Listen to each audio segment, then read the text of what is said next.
Okay. So hi everyone. I'm Louise Marinho, a third-year PhD student working at the Laboratoire de Bordeaux in France. And today I'm going to present you my work on the magnetic field study in the envelope of cool evil stars. So my PhD focus on the study of evil stars. So from the photosphere up to the more extended circumstellar envelope.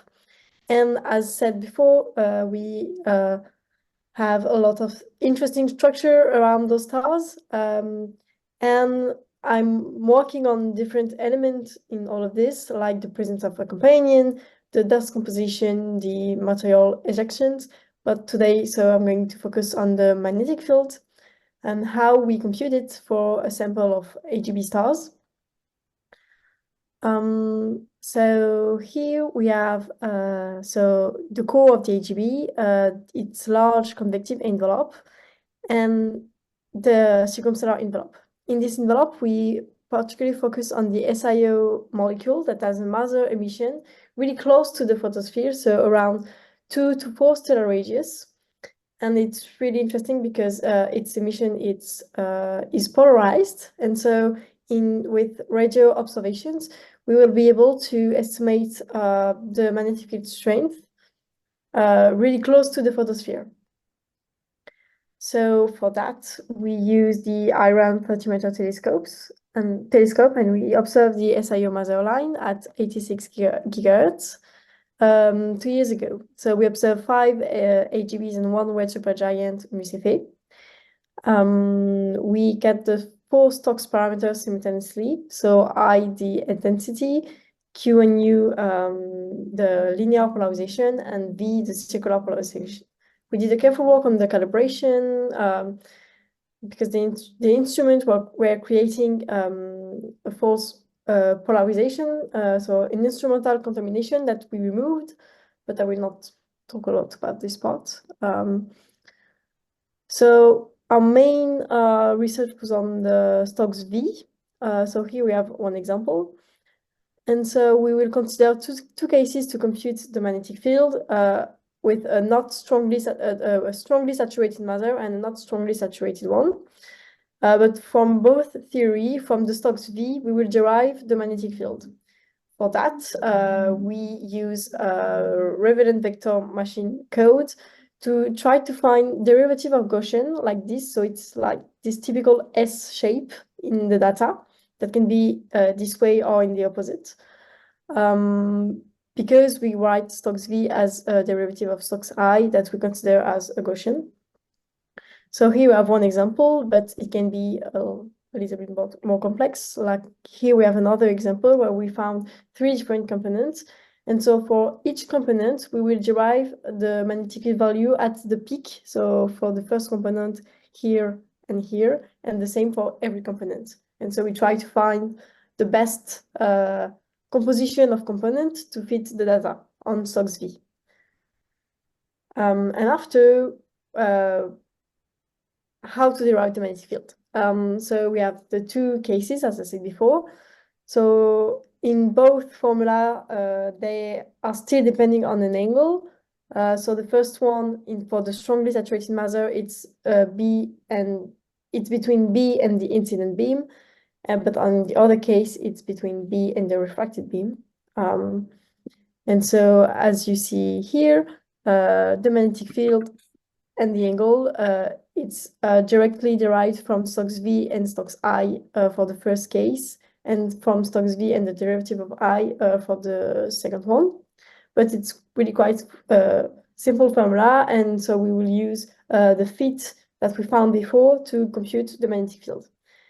And so for the angle, for the not strongly saturated maser, we cannot determine it, so it will be still uncertainties on the result. But for the first one, it can be derived from the linear polarization. So in my observation, I only have the absolute value of the linear polarization. So we have this critical value around 33%. So if we are above this value, we have 1 solution for the angle. But if we are in this green zone, we have 2 solutions for the angle. And so we will have 2 solutions for the magnetic field. And so in which case we are. So the first thing to check is the saturation rate. So it's R on gamma. R is the the excitation on the gamma, the radiative decay. And so this parameter R is depending on the angular size of the emitting cell, but we do not have this information.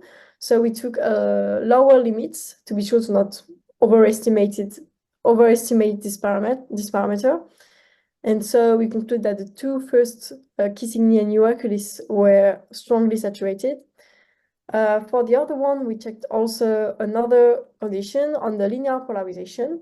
So it confirmed that the two first were strongly saturated, but for the OCT and LEO, the two conditions were in contradiction. So we do not really determine in which case we are for those two sources.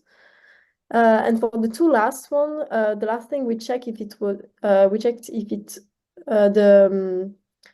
if it was indeed a Zeeman mechanism, to be sure that the pattern we observed was due to the magnetic field and not to something else.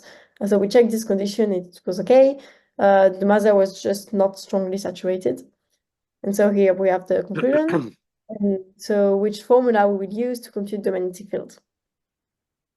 So for the saturated sources, here are the results. So we found the same range of value. So we have the magnetic field depending on the component, the S shape that we found in the V spectra. So if we have two greens, it's because the linear polarization was under this critical value, and so we have two solutions for the angle, and that's the two solutions on the magnetic field. For the two sources that we do not determine, we compute the magnetic field for both cases. As you can see, for one, the value were really, really high. But if we looked at the fit on the Stokes V, we see that the first component was actually not really fitted. So if we remove this component, we found the same range of value than the other, so it was okay. And for the two last ones, so we found higher value, especially for Musiphae, that is the red supergiant. So the final results. Here we plotted the magnetic field depending on the distance from the star. So we have the photosphere and the SIO maser, as I said at the beginning, that is really close to the photosphere. And so we can compare our results to other molecule that has a maser emission, like the water and OH. And so we can see how the magnetic field evolves in the envelope. And so the dotted box here was previous observation.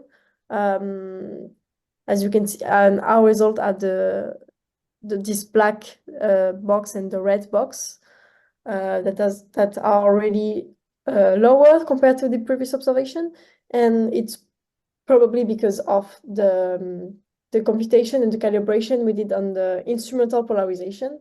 So if we consider our results and mostly the saturated case, we conclude that the magnetic field was evolving more on this line, and so it gave us information of how the magnetic field evolved in the envelope. And also for one star, Hercules, we observed it 2 months apart, so in March and in May. And so the first thing we see is that the pattern has changed in Stokes V. But for one component, the orange here, and so the only component in May, are at the same velocity, so it was the same component. And so we can compare the results for this component. And if we looked at the magnetic field value, we saw that the magnetic field increased in 2 months, and also the phase of the star was changing. So Hercules is a Mira star, so a variable star with a very a periodic pulsation period.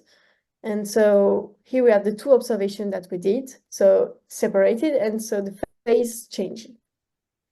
So our plan was to see if the phase has an impact on the magnetic field. So in 2 months it changed, but was just a coincidence or not. And so we have an observation program. So we want to sample different phases of the star to see how it changed. So in green, we have here the observation that we did this year. We have also a proposal accepted for this year too. And so like this, we will cover a large number of phases to see if there is a correlation. And also, we want to observe at the same time with the VLTI to observe the stellar surface. So with that, we will have this monitoring over several months to cover a large, the phases of the star to see if there is a correlation with the magnetic field and the stellar activity. And so why we want to observe with the VLTI? Because we have one possible mechanism for the magnetic field is the turbulent dynamo, so an alpha 2 omega mechanism, where the magnetic field at the surface is really low, but it's amplified by convection and shocks above a cool spot. And so we want to see if there is a correlation with the presence of cool spot on the surface and the strength of the magnetic field. So for that, with the VLTI, we can observe the stellar surface, and we want to correlate this with iron thermometer observation during this monitoring to see if we can find a correlation and to see if the turbulent dynamo can explain the magnetic field value that we found. We have also other proposal, one accepted, to extend our sample to also 3 atomium sources. So atomium is an ALMA large program. That was my first figure where we can where we saw the variety of the shape in the circumstellar envelope. And so we want to have the magnetic field for these sources where we have also really high angular resolution ALMA observations. So in conclusion, we found a magnetic field around a few Gauss in the circumstellar envelope that is not really high, so the magnetic field alone cannot explain the shape of the mass loss, but we want to correlate this with the stellar activity, the phase. We develop a new method with the intensities and the calibration of the instrumental contamination. We spatially constrain the magnetic field, and also we have a lot of proposal and observation in progress to understand the origin of the magnetic field. And also one last thing was on the maser cell size to compute the saturation rate. So earlier we took a minimum, a lower limit, but maybe with the VLBI we will be able to resolve the maser cell size, and so to be more precise on our estimation of the saturation of the maser. And thank you very much for listening. If you have any questions. Thank you for the presentation. I mean, just a comment more than a question, but if you observe with something like the VLBI, you would see something that is the sort of size of the bright emission, which is not necessarily the same as the cell size. So you probably see something that's smaller than the actual cell size. Yeah, probably. It's really just a project. We don't know really what we will have, but also it will confirm maybe that if we have several masers cell correlated to the number of components that we found, to see if one component is related to one maser cell, it would be interesting to see. The next question. Yeah, another question. Thanks for the presentation, Louis. My question is about the origin of these magnetic fields. If the ionization degree at the stellar surface, do you think it plays a role in establishing which is the strength of the magnetic field, and if that could be used constraints on that? I don't know. Me neither. I can think about that and we can discuss about that later. Yeah. Okay. But right now, I don't know. Okay, thanks. Okay, so any other question?